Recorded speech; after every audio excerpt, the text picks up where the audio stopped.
You are watching Eddie Badr's YouTube channel.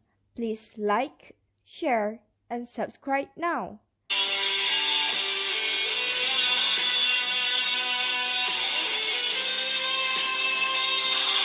Malam ini, konsert kumpulan Mei di Gamma Rock House, Jalan Cempedak 2, Taman Kota Masai.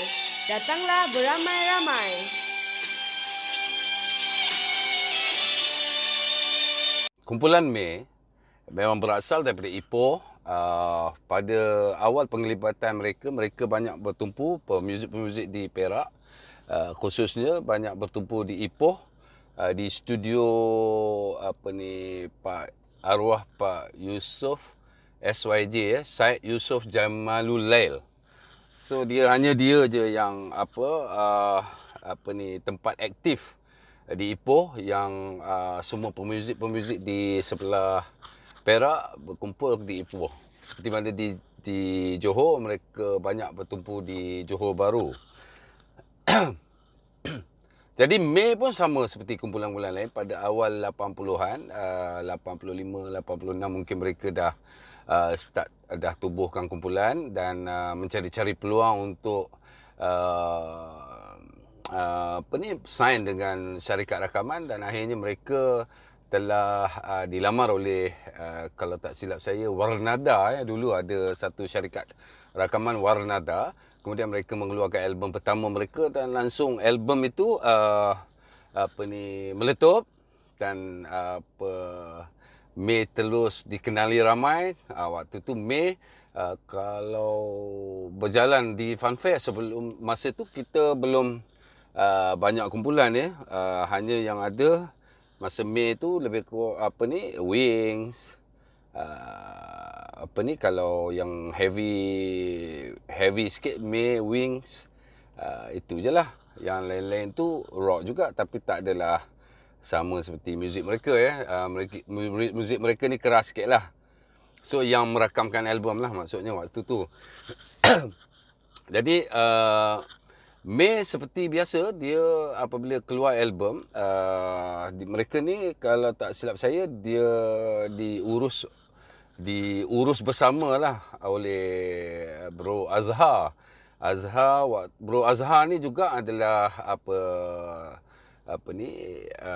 soundman Mei masa tu. Jadi waktu peringkat awal Mei mengeluarkan album, kemudian mereka popular dan dilihat banyak fanfare, mereka kuasai waktu itu, dan dia dan kumpulan Wing lah masa tu bergilir-gilir dekat fanfare sebelum ekspedisi merakamkan album lah masa tu. Jadi waktu tu saya telah mengenali Mei. Maknanya saya kenal Mei, Loving Bond, Handy Black awal lah. Ekspedisi tak ada lagi masa tu. Ekspedisi 87 baru kenal Mael, kemudian 88 baru ditubuhkan. Mei awal lagi daripada tu, saya ingatlah kalau semua pemuzik apabila mereka dah ada album dan sebagainya, mereka terpaksa menjadikan Kuala Lumpur ni rumah kedua mereka. Maknanya most of the time mereka kena ada di Kuala Lumpur. Aktiviti yang ditetapkan oleh syarikat rakaman, pergi media cetak, pergi TV, pergi radio dan sebagainya. Jadi mereka, kalau ulang alik dulu, Ipoh ke Kuala Lumpur kalau dulu, bukan macam sekarang ya. Sekarang kita ada highway, Lebuh Raya Plus. Dulu tak ada. Dulu jalan kampung, kita kena ikut jalan dalam tu. Jalan lama lah. Biasa lalu tak? Jalan lama ni mencabar sikit lah. Satu lorong. Satu lorong pergi, satu lorong balik dulu. Jadi jarak perjalanan antara Ipoh ke Kuala Lumpur tu bukan seperti hari ni ya. Hari ni 1.5 jam, 2 jam kita dah boleh sampai ibu kota. Tapi kalau dulu it take about 3-4 hours kalau tak silap saya. Kalau ikut belakang lori, nanya. Lori pula banyak, memang banyak. Semua kenderaan guna jalan lama masa tu, highway tak ada lagi. So that is why mereka perlu ada rumah kedua, kalau tidak penat lah kan. sampai Kuala Lumpur, lepas tu dah buat dah buat press conference ke, ataupun pergi ke media, pergi ke TV, radio dan sebagainya, kena balik ke Ipoh. Lepas tu esok lusa kena datang balik. Macam tu. Pasal apa? Waktu tu artis rock ni dia mula mendapat tempat di media-media cetak. Jadi mereka sibuk lah kan. Jadi mereka kena ada di Kuala Lumpur. So where is May staying? Dekat mana agaknya May nak duduk masa tu? Kalau ekspedisi dulu saya letak dekat Kampung Baru. Supaya dekat dengan studio praktis, dekat dengan kawan-kawan Handy Black dan sebagainya, boleh tolong tengok-tengok kan. Tapi mana May duduk? Bila mereka mula-mula masuk dalam industri, kat mana mereka duduk? Kalau siapa tahu, cuba angkat tangan. Okey. May juga seperti artis lain, mereka terpaksa menjadikan Kuala Lumpur sebagai rumah kedua mereka. Mana ini adalah pengorbanan mereka untuk mengecap kejayaan, kerana mereka tahu kalau mereka alpa waktu ketika itu, kemungkinan besar untuk mereka mencipta nama untuk popular adalah sangat kecil. Jadi mereka terpaksa korbankan diri, tinggalkan keluarga, tinggalkan kampung halaman untuk berpindah ke Kuala Lumpur. Mungkin duduk Kuala Lumpur, tapi mereka tak cari rumah, ya. Mereka tak sewa rumah. Mereka sewa hotel. Hebat tak? Mereka tinggal di mana? Hotel mana? Cuba teka. Siapa tahu? Tengok. Ada yang tahu? Okey. Kalau tak tahu, tak apalah. May ni, nanti saya jawab hotel mana. May ni, waktu apabila saya jumpa balik selepas saya aktif balik dengan ekspedisi, ada anggota kumpulan May, kita berjumpa dan kita orang flashback. Kita memang dah kenal lama sebenarnya. Tapi mana-mana fans yang baru, dia sindir lah saya. Dia kata, mulalah Mamat ni nak himpit May pula. Dia kata, sebenarnya May adalah sahabat-sahabat lama saya dulu, sejak sebelum ekspedisi lagi. Dan kemudian masa ekspedisi naik, May selaras pergi ke funfair juga, masih lagi dengan kami semua. Jadi kumpulan May ni saya dah kenal agak lama. Bukanlah baru-baru ni tahun 2020 baru nak impit dia orang, tak.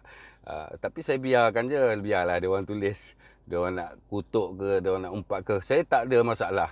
Pasal saya anggap dia orang tak tahu, jahil. Dia orang jahil benda ni. Dia orang akan bercakap benda yang dia orang tak tahu. Bila dia orang cakap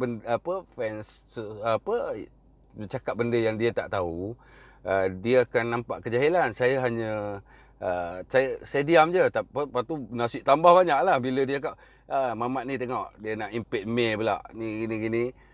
Lepas itu adalah nasi tambah bawah dia mengutuk, mengumpat kan. Saya baca, bukan saya tak baca. To tell you frankly, whatever fans buat, yang mana saya terlintas, saya baca. Tak payah screenshot, tak payah apalah. Saya memang suka baca. Jadi saya baca dan saya boleh tahan dengan keadaan tu. Saya tak ada masalah. Saya boleh senyum, ketawa. Pasal apa? Pasal saya tahu itu salah. Apa yang mereka tulis tu tak tepat. Jadi saya senyum seorang-seorang kadang-kadang. Kalau orang tengok, orang nampak dari luar, dia ingat dah tak betul lady tu.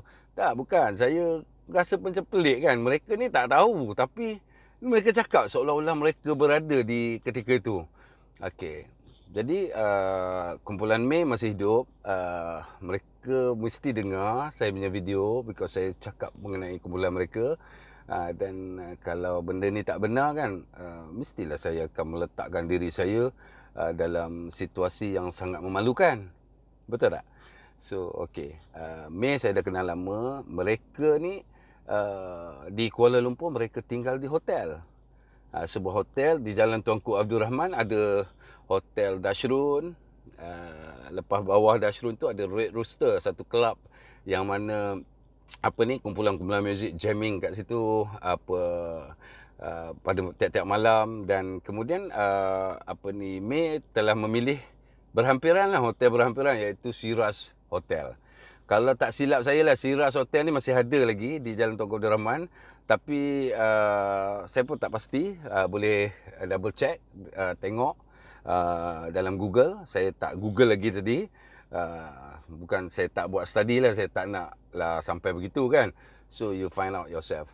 So May akan tinggal di Shiraz Hotel dan akan pagi kalau ada appointment dengan surat khabar dan sebagainya, mereka akan pergi. Kalau malamnya ada show di Johor ke di mana kan, mereka akan berangkat. So aktiviti May semakin semarak kerana mereka tinggal di Kuala Lumpur. Apabila artis yang sama ada belum merakamkan album ataupun telah merakamkan album, mereka pindah ke Kuala Lumpur, peluang untuk mereka dikenali, peluang untuk mereka masuk ke dada-dada akhbar terbuka luas. Jadi waktu tu apabila fenomena rock telah bangkit, happening sangat masa tu. Kita boleh tengok dulunya surat-surat khabar kata, oh tengok ni, mereka telah, masyarakat muda-mudi telah berpakaian begini-begini, mereka ini dikuatiri terlibat dengan dada dan sebagainya. Terlepas daripada kumpulan-kumpulan muzik ni merakamkan album, barulah masyarakat membuka mata, oh dia orang ni ada bakat rupanya. Pemuzik ni ada bakat. Orang-orang yang rambut panjang ni, yang hippies, yang seluar ketat ni, rupanya ada bakat. Sedap pula lagu mereka tu. Jadi lagu-lagu rock ni telah menguasai corong-corong radio dan sebagainya. Lagu-lagu slow dia tak adalah meleleh-leleh macam pop kan. Dia adalah cara rock bawa. Jadi fenomena rock ni telah bangkit dan kemudian surat-surat khabar, TV, radio telah membuka jalan kepada mereka untuk bangkit. Sebenarnya apa yang kita lalui selama ini sehinggalah wujudnya satu bentuk muzik, sehingga kita ada kumpulan-kumpulan muzik idola kita, adalah kerana perjuangan orang-orang terdahulu ni. Jadi orang-orang terdahulu ni dan siapa yang terbabit bersama dalam menyemarakkan ni, dia kenalah tanggungjawab pula. Dulu dia masuk untuk beri hiburan kepada fans. Sekarang ni dia kena masuk balik beri dakwah. Dia tak boleh lepas tangan. Sebab apa? Semua perkara apa yang kita buat mesti dipertanggungjawabkan oleh Allah SWT. Jadi ingat ya, brother musician, kita kena bangkit, kita kena masuk balik, jumpa fans, talk to them tentang dakwah. Kerana kita beri mereka hiburan, kita tak beri mereka peringatan. Dengan lirik lagu, mereka tak cukup ya, tak cukup untuk memberi peringatan kepada fans. Jadi kita terpaksa jumpa mereka. Macam saya lebih-lebih lagi lah, saya tubuhkan kumpulan, tubuhkan ekspedisi, lepas tu bawa dia orang, hidupkan dia orang, jadikan dia orang artis sampai dia orang berkarya dan meletup-letup sampai dia orang meletup hari ni. Sampai hari ni masih lagi orang bercakap pasal dia orang. Saya kena tanggungjawab. Mesti Allah akan tanya saya. So saya sedang menjalankan tanggungjawab saya. Sebab tu saya kumpul balik fans, ekspedisi May pun saya ada bawa show funfair, BPR, Left Handed. Nanti saya akan cerita story Left Handed, Black Rose. Lepas tu sebut je lah nama kan, Meditasi Melissa, itu biasalah dia orang kawan-kawan saya. Memang saya bawa lah. Banyak lagi kumpulan yang pernah saya bawa ke funfair ataupun konsert-konsert kecil. Macam contoh Left Handed, saya pernah bawa mereka ke pesta di Nibong Tebal. Saya yang organize, saya bayar mereka dan sebagainya. Saya set up satu hari untuk mereka perform di sana, Mangkidal semualah.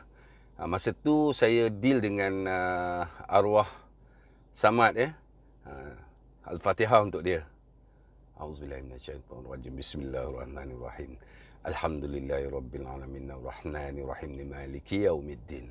Iyyaka na'budu wa iyyaka nasta'in ihdinas siratal mustaqim. Siratal ladzina an'amta 'alaihim ghairil maghdubi 'alaihim waladdallin. Samad ni Lavender, dia saya ingat dia punya solo satu je dalam Maya Pesada. Dalam sebuah album Lavender ni, lagu Maya Pesada tu solo dia. Saya ingat itu je dia pernah bagi tahu saya, dan dia deal dengan saya waktu tu kita bawa Lavender ke Nibung Tebal. Arwah yang deal. Jadi banyak lagi kisah-kisah rockers yang pernah saya terlibat sama, dan jangan terkejut, dekat Funfair juga saya pernah bawa Iwan dan Emelina for dandut. Okey, tak cukup dandut pun saya pernah bawa, bukan because saya tolong je diorang. Saya arrangekan tarikh untuk mereka. Jadi bila saya arrange, saya kena ada tanggungjawab, responsibility saya kena ada kat tempat tu. So nampak macam saya buat lah. Sebenarnya saya tolong buatkan untuk mereka. Kemudian begitu juga dengan arwah Arwah Jaafar pelawak Arwah Jaafar dengan Param. Saya ambil mereka dekat samping flat tu, rumah dia, bawa ke Funfair di Keramat masa tu. Ada beberapa Funfair lah saya bawa mereka. Saya bukan apa, saya nak tolong dia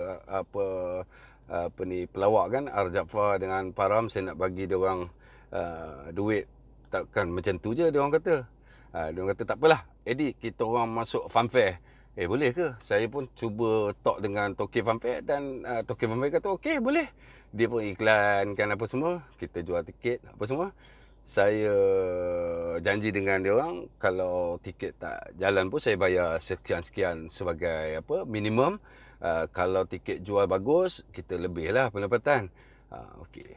Dia orang dengan dia orang ni, dengan Param dengan Arwah Jaafar ni memang lawak lah kan. Dia orang dalam kereta je, waktu saya ambil dia orang dalam kereta, Param, engkau jadi anak, aku jadi bapa. Waktu tu dia orang nego lah, dia orang reka lah cerita skrip yang dia orang nak bawa atas pentas tu. Dia very talented. So orang dulu lain dia tak ada ni, dia lawak spontan, dia boleh create benda tu on the spot. Okey, kita balik pada May tadi. May ni adalah sebuah kumpulan yang sangat popular waktu satu ketika dulu, dan dia telah mencetuskan satu fenomena. Saya mula-mula minat rock memang search search Wings, May, kemudian Bloodshed. Waktu tu itu yang saya ingatlah. Kemudian saya terbabit dengan Levin Bond, Handy Black. Jadi saya pun minat mereka. Kemudian Ekspedisi dan lain-lain lah. Jadi May ni mereka telah mengorbankan diri mereka, tinggalkan keluarga dan sebagainya untuk ke Kuala Lumpur, dan mempunyai rumah kedua di Kuala Lumpur di Siras Hotel di Jalan Tuanku Abdul Rahman. Okey. So tengok apa yang dilakukan oleh May ni sebenarnya tak nampak kan, tapi itulah pengorbanan mereka untuk berjaya. Sebab dalam hidup kita ni, kalau kita nak berjaya, kita kena ada pengorbanan. Tak kira apa kita buat, kita kena ada pengorbanan. Kalau kita tak berkorban, kita duduk je rumah, tak ada sedikit pun kita melakukan pengorbanan, kita takkan dapat kejayaan. Sama je, kita nak belajar, kita kena korban, kita kena pergi. Contoh, dulu-dulu waktu kita susah, ada yang waktu tu kita tak ada lagi tahfiz 80-an, mana ada tahfiz lagi. Tahfiz tak ada lagi di Malaysia. So kita terpaksa pergi ke seberang Indonesia, kerana di sana ramai kiai-kiai yang mengajar. So itu adalah pengorbanan orang dulu juga. Termasuk saya lah, saya pun begitu. Jadi kita terpaksa korbankan diri untuk menyeberang laut, untuk mencari ilmu. Jadi dengan ilmu barulah kita dapat mengawal diri kita. Dengan ilmu yang betul, baru kita dapat mengawal diri kita walaupun kita melibatkan diri dalam industri hiburan dan sebagainya. Jadi sahabat semuanya, adik-adik, kalau dengar Uncle Lady ni cakap, kita nak bermuzik ke, nak apa ke, kalau yang mana dah ada anak, sahabat-sahabat yang dah ada anak, kita didik anak-anak kita dengan agama dulu. Kerana agama ni benteng, walau macam mana pun mereka pergi nanti, mereka akan kembali. Sebab dah ada ilmu tu dalam dada dia, Allah SWT senang je panggil dia untuk kembali. Jadi sebab itu, pentingnya agama ni dipelajari sebelum kita ceburkan diri. Sama sebelum saya mengurus hati, join hati apa semua, kita kena arwah ayah saya suruh saya belajar agama dululah. Itu syarat dia kata. Lepas saya bawa band apa semua, dia suruh berhenti pula. Tahun 2006, iaitu 2 tahun sebelum dia meninggal dunia, dia kata, Eddie, dia kata, come, mai sini. Dia kata, kamu dah bawa dah pergi umrah. Masa tu saya bawa balik umrah. Kamu dah balik kamu dah bawa artis, kamu dah bawa artis, aku dah benarkan kamu buat semuanya yang kamu nak. Boleh tak kamu buat satu perkara yang aku pula nak? Saya kata, kan saya dah buat. Saya cakap, tapi ada lagi, dia kata. Lepas tu saya cakap, okey, saya follow kalau benda tu sesuai dengan jiwa saya. Jadi dia kata, arwah bapa saya cakap, cuba kamu pergi umrah dulu. Jadi 2006 saya berangkat ke Tanah Suci, saya seorang je. Waktu, tapi adik saya ada dekat sana. Adik saya memang ikut sekali. Dia dia dah pergi dulu, saya pergi seorang berangkat kemudian. Dia ambil saya dekat airport dan kemudian saya melihat perjalanan umrah tu tadi. Bila saya balik, selepas selesai umrah saya balik, kemudian arwah ayah saya panggil. Dia kata, okey, apa yang kamu dapat daripada umrah? Saya cakap, alhamdulillah lah, seronok lah kan, dapat tengok Kaabah. Sebelum ni kita semayang, kita tak dapat imagine macam mana Kaabah yang Allah SWT tetapkan sebagai kiblat kita kan. Jadi bila kita pergi, kita nampak gambaran, kita dapat tawaf dekat Kaabah. Jadi kita dapat gambaran sebenar lah kenapa peristiwa-peristiwa Nabi Ibrahim, Nabi Ismail, Siti Hajar dekat situ kita boleh tengok sendiri depan mata kita. Jadi lepas tu arwah ayah tanya, okey, boleh tak kamu form satu syarikat travel agent supaya kamu boleh bawa jemaah umrah pula. Kamu amalkan ilmu yang kamu telah tuntut dulu. Saya pun terdiam. Dia pula cakap, arwah cakap, dia kata, kamu kan dah urus artis, kamu urus manusia, dia kata. Urus manusia, urus penginapan mereka, urus perjalanan mereka, van mereka, transport mereka, makan minum mereka. Sama je, kamu urus jemaah, kamu buka travel agent dan urus jemaah, sama je. Apa yang kamu buat dalam industri hiburan tu, kamu tukar kepada amal ibadah. Bukanlah masa tu arwah ayah saya cakap, bukanlah bermaksud amal ibadah tu tidak ada dalam hiburan, ada, tetapi dia kata lebih baik kamu ubah alih dan buat secara formal, buat company, syarikat travel agent dan bawa jemaah. Alhamdulillah, syukur kepada Allah SWT atas nikmat yang telah dikurniakan kepadanya. Saya pun buka travel agent masa tu. Sampai hari ini saya ada travel agent. Saya pun bawa jemaah umrah. Kemudian saya pun buat education conference di Mekah. Saya bawa grup conference ke Madrid, Sepanyol, Istanbul, Mesir dan sebagainya. Jadi seluruh dunia saya pergi, hanya bukan berjalan-jalan atau ni. Saya bawa a group of people who in the education sides. Maknanya dia orang ni dalam orang yang memperkasakan ilmu, jadi saya bawa mereka. So itu yang perubahan dalam hidup saya dan saya harus ucapkan terima kasih kepada semua artis termasuk May, ekspedisi kerana meditasi, Melissa, apa lagi, Laksamana, apa ni, Loving Bond, Handy Black. Ini semua-semua kumpulan yang pernah saya bawa. Mereka lah yang telah memberi peluang kepada saya untuk belajar bagaimana mengurus jemaah umrah. Saya translate kan, saya transform kan daripada mengurus artis kepada mengurus jemaah umrah. Alhamdulillah. So apa pun kita buat dalam hidup, brother, kita kena ada vision. Kita tak boleh kita tak boleh letakkan hiburan nombor satu. Kita kena ada vision dalam hiburan, kena ada agama. So itu untuk keselamatan kita dunia dan akhirat. So brother, I finish my story of May, and sedikit tazkirah ringkas lah. Jangan jemu kan, nanti kalau asyik cerita apa ni, asyik cerita agama dia. So kita selit-selit je lah. Okay, harap dapat manfaat. Kita buat apa pun, kita kena cuba transformkan kepada agama. Okay brother, love you all. Take care. Assalamualaikum warahmatullahi wabarakatuh.